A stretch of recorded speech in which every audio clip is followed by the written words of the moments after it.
Can we see locked profile on Facebook? In today's video, we're going to talk about how to see a locked Facebook profile. If someone has locked the profile to limit who can see their posts and pictures, it might seem like you can't view the content, but there are still some tricks you can use. So let's dive into it. First, let's clarify what a locked profile is. When someone locks the profile on Facebook, it limits who can see the post, photos, and even the full profile details.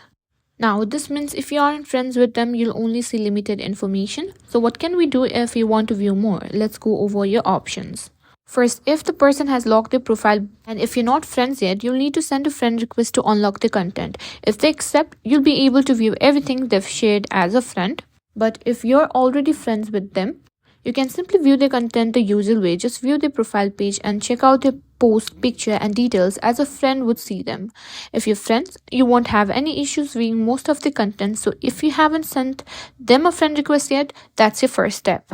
Now, while it can be tempting to try and bypass privacy settings, it's important to remember to respect others' privacy. If someone has locked their profile, it's because they want to limit who sees the content. So always respect their decisions and boundaries. So that's how you can view a locked profile on Facebook.